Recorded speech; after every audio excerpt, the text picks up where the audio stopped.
Lots of room. He's 40. Like a rocket. Look at Ginty go. Breaks a tackle. He's 20.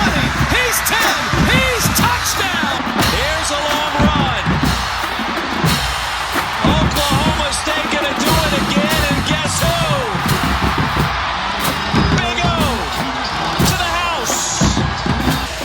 Milroe gonna run it again. Got a lane. Kicked in the turbo. Milroe. Goodbye. Touchdown, Bama. Pump fake. Cook. End zone. Caught. Touchdown. Luther Burden the third.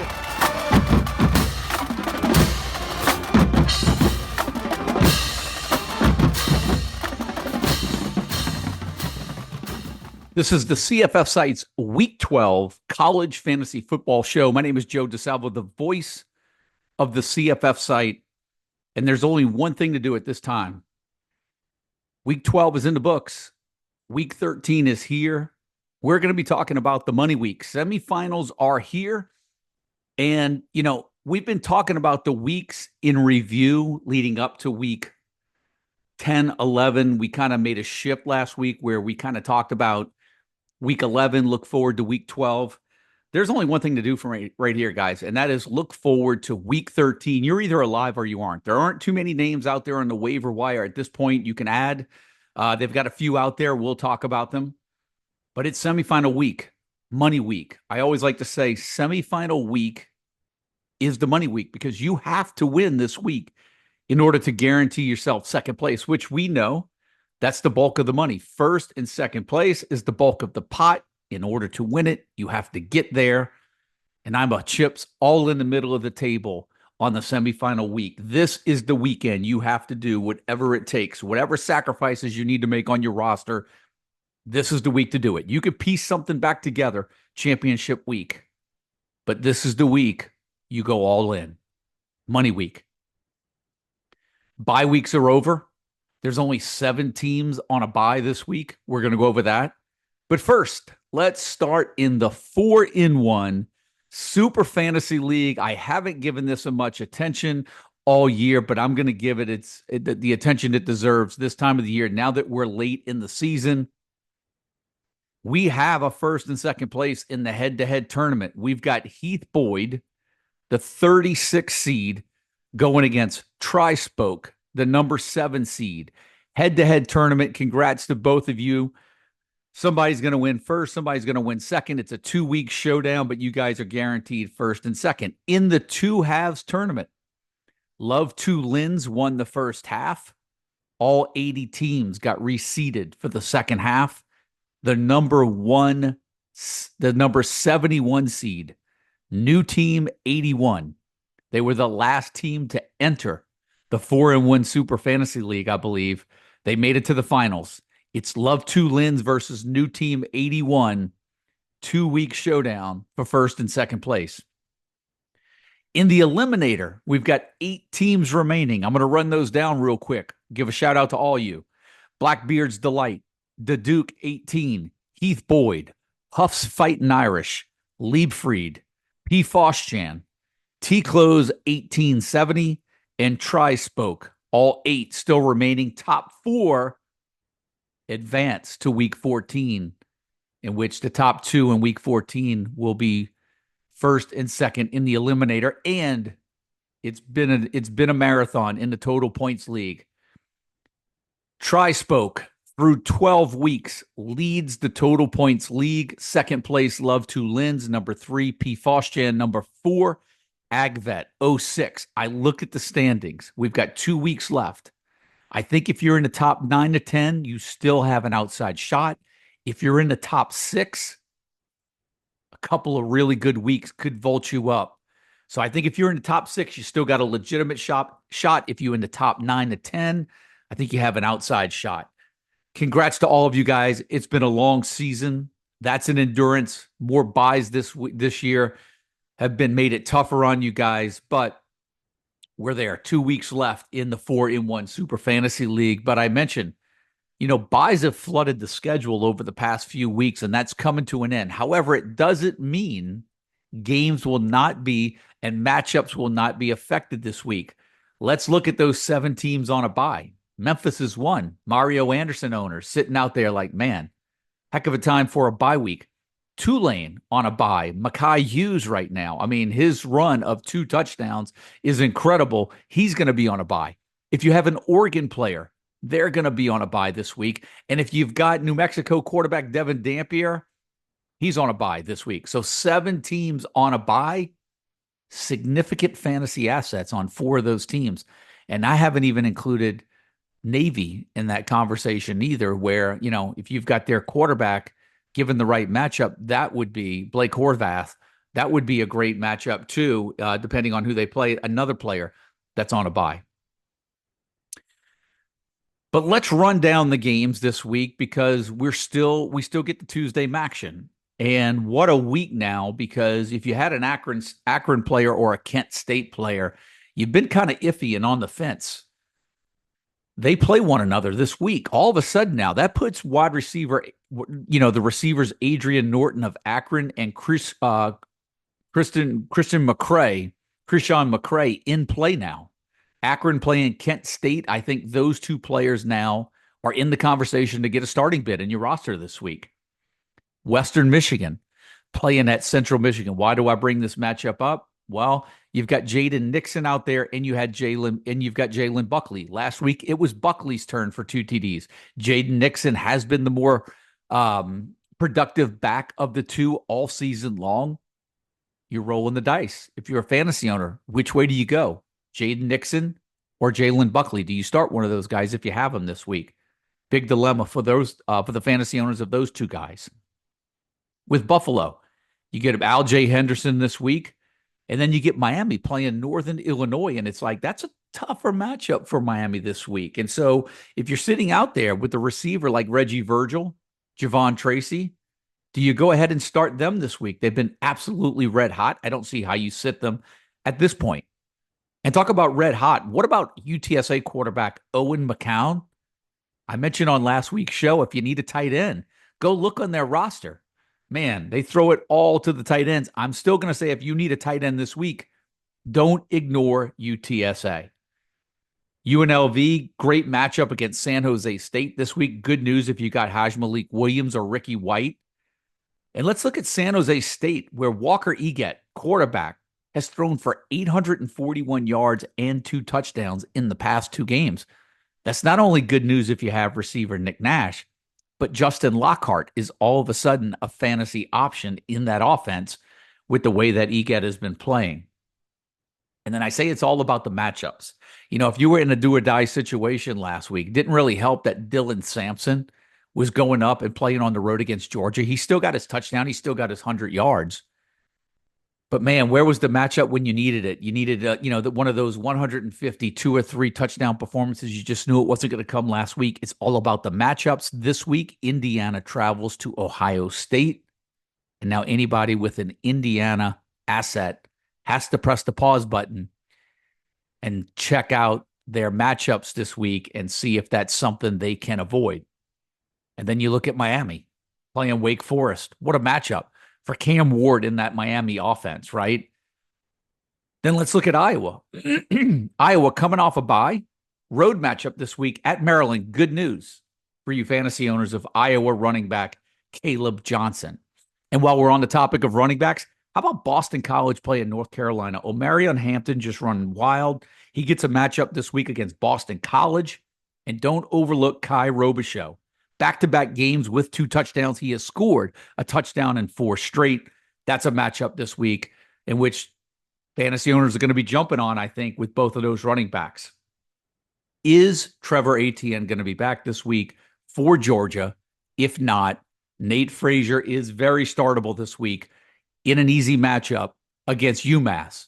You would think Georgia would control this game quickly, but you would have to think Frazier would be at least good for a touchdown, maybe even 2 in this easy matchup.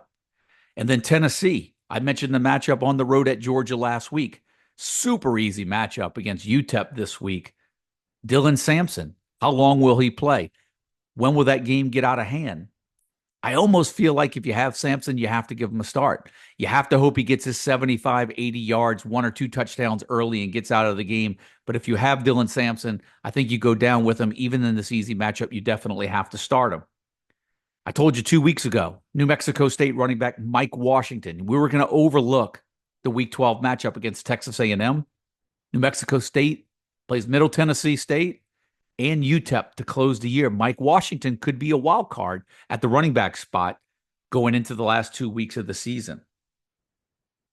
What about over at TCU, though? Cam Cook comes back last week, 7 carries, 47 yards, 2 touchdowns. Is he in play now? That's one I'd be a little worried about. He only had 7 rush attempts. He did find the end zone twice. I would even argue he's probably out there on the waiver wire in some leagues. That one scares me. I'm not really sure I would jump back in on Cam Cook. But one player that is really red hot, South Alabama wide receiver Jamal Pritchett. 3 straight games with 11-plus receptions. The Jaguars get Southern Miss this week. Kentucky playing at Texas. Why do I bring this up? Well, look, I mentioned it a couple of weeks ago. I kind of feel like what you see is what you get with that Texas backfield. We haven't been given anything consistent all year. How do you roll with a Texas running back with your playoff lives on the line against a decent Kentucky defense? Sure, one of them might go off. Sure, both of them might end up scoring in this game. Is it a risk that you're willing to take? And then what about Darius Taylor, running back Minnesota? They get a home game, but they do get Penn State. That run game has been hit or miss. Thankfully, Darius Taylor's been a factor in the passing game this year. But what do fantasy owners do with him this week in a matchup at home against Penn State? Clemson playing Citadel, easy matchup. I still think if you got Klubnik and you got Maffa, you've got to try to get your points early. It's hard to avoid an easy matchup. And you have to think about it this way. You know, would you rather Dylan Sampson play in UTEP this week or against Georgia the week before? I'm taking him in the matchup against UTEP instead of rolling the dice in that matchup against Georgia. So, yeah, there's some out there. Well, you know what? Tennessee's got to try to keep them healthy. Yeah, they're still in the playoff run, and they should beat UTEP fairly easy. But from a fantasy perspective, I'd rather take the easy matchup, hopefully get my points early and get out of there. Talking about points, though, what about Texas Tech playing at Oklahoma State? Do fantasy owners dare to jump on Ollie Gordon this week? He's been scoring 68.5-point total in this matchup. Something tells me, call it a gut feeling, this could be a 2-touchdown game for Ollie Gordon. I don't know about the yards, but the total makes me think that if it lives up to that, Gordon's got a couple of touchdowns in him. And then we talked about Texas running backs. Northwestern plays at Michigan. Good matchup for the Wolverines. But are you really going to risk a matchup by starting a Michigan running back this week? That's iffy, just like Texas. What's becoming a little iffy right now, East Carolina at North Texas. This is the 3rd consecutive game in which North Texas is going to play in with a total over 66.5 points. The game against Army, they stunk. UTSA wasn't much better, but that was because Shane Porter had 3 touchdowns. Will fantasy owners of Chandler Morris, DT Sheffield, and Damon Ward possibly be rewarded this week? Home game against East Carolina, 73.5 total on this game.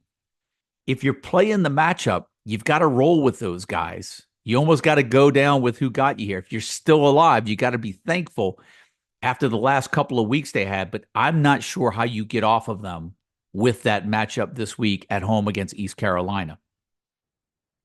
Tulsa's playing at South Florida. Why do I bring this up? I thought there was an outside chance Byron Brown would return last week.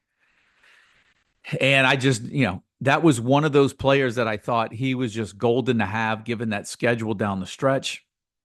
Didn't pan out. Foot injury or whatever lower body injury he has. And unfortunately, that was one that just, fizzed out, and he never, fantasy owners were never rewarded by Byron Brown. And there were a lot of people that picked Byron Brown with, a top 3 pick. This year, I thought he would reward owners at the end of the year, and unfortunately, that didn't happen. I was even holding out hope he'd come back last week. I just don't know if he's even going to return it at all this year. South Carolina playing Wofford. I'll go back to the same point that I made about Dylan Sampson. If you're going to start Raheem Sanders, you're going to start Lenora Sellers. I mean, what an easy matchup. You almost have to just, cross your fingers and hope they get their points early before they get out of there. And then you've got Jaquindon Jackson. I think this is a great matchup for him against Louisiana Tech. We could see the Jaquindon Jackson numbers that we saw at the beginning of the year if he is indeed healthy. I think he has potential to match those numbers that he was posting at the beginning of the year, maybe a 2-touchdown game for Jaquindon Jackson in that matchup against Louisiana Tech. It's all about matchups. Army at Notre Dame. For those of you all that capitalized on getting Bryson Daly off the waiver wire this week, boy, what a bad matchup this is against Notre Dame. I do think Army can be a lot more competitive than Navy was earlier this year. I think Army's just a better team than Navy. I just don't know if Daly's going to be able to be a fantasy factor, a big enough fantasy factor. And as a matter of fact, he could be. But I still think you're not playing the percentages if you're rolling with Bryson Daly this week. Baylor plays at Houston. Baylor just had that game with West Virginia.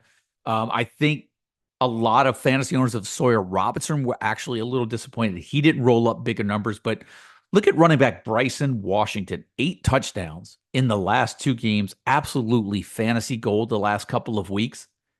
But you have to think this matchup at Houston is a little tricky. Which Houston team is going to show up? Houston was looking much improved. They didn't look it last week. But will they run some fantasy games for owners of Sawyer Robertson and Bryson Washington this week if fantasy owners start those 2 guys on the road at Houston? Georgia State at Texas State is worth mentioning. The only reason why I want to mention that game was because Jordan McLeod a couple of weeks ago, we know he was playing hurt and he didn't really play much, but he bounced back this past week. Great time for him to have a bounce back game and give his fantasy owners confidence heading into the semifinal week of the playoffs. And then we get to the Alabama at Oklahoma matchup. Oklahoma needs 1 win for bowl eligibility. They get Alabama this week and go on the road to LSU. Could be a hungry Oklahoma team. I am a little nervous for fantasy owners of Jalen Milroe. It really just depends what Oklahoma defense is going to show up this week. But if Alabama wants to go to the college football playoffs, this is the game that they have to win this week. Virginia Tech playing on the road at Duke. Is Tootin going to return? Big dilemma for you fantasy owners. If he returns, is he fully healthy? We haven't seen him in more than a couple of weeks now. That's the risk. That's one of the risks you're going to have to take this week in a semifinal matchup is Bashul Tootin, the running back at Virginia Tech, if we get wind that he's going to play. A 2-week surprise given the way that the team has been playing earlier in the year. But what about Air Force fullback Dylan Carson? Back-to-back games, 33 carries for 120 yards and a touchdown against Fresno State, 26 carries for 97 yards and a touchdown against Oregon State, 59 rush attempts the last 2 weeks. Air Force playing on the road at Nevada. Is this the game you're willing to take a chance on a high-volume back like Dylan Carson if Air Force can keep that ground game going this week? And then, of course, we're going to end with USC and UCLA. I did something that I usually don't do, especially in the Discord. I don't make comments in games in the first half because I think college football is a game of 2 halves more so than pro.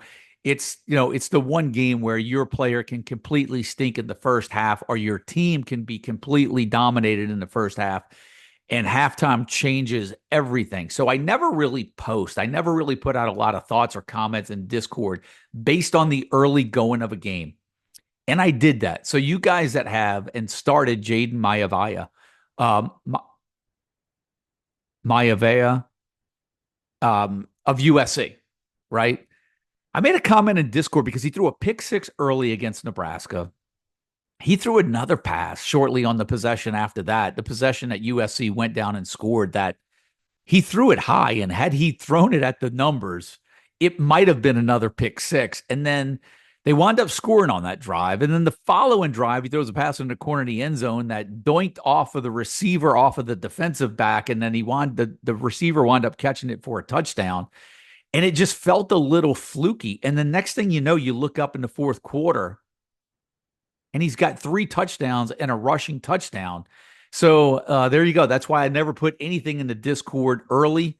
That's why I never make comments early, because he certainly rewarded fantasy owners with a 30-point game if you went ahead and started him this past week. But they get UCLA this week. UCLA is looking a little improved. That should be quite a game, rivalry game. But that's going to do it. That's kind of the look ahead to week 13, the money week here.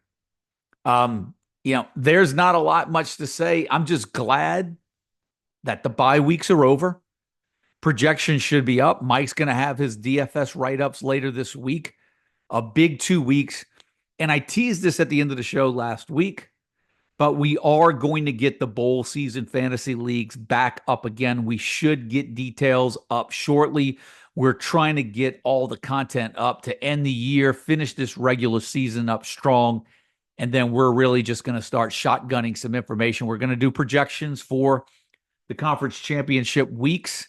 But we're going to get something going for the college football playoff. The bowl fantasy leagues are going to return. They're going to involve the college football playoff teams only. So there you go. More information and more details in the next week or two. But there you go. College football playoff teams only will be in the bowl season fantasy leagues. The CFF site, we're going to get those up. They're either going to be 6 or 8 team leagues. And you draft the player and you get them all the way through as long as his team keeps advancing. We'll figure out the details. We'll get the rules. We'll have registration shortly, but that's going to do it. Good luck to everyone in the 4-in-1 Super Fantasy League. Good luck to everyone playing in the semifinals or still alive to win a championship in their college fantasy football league. We'll see you next week to preview week 14, the final week of the 2024 college football regular season. Till then.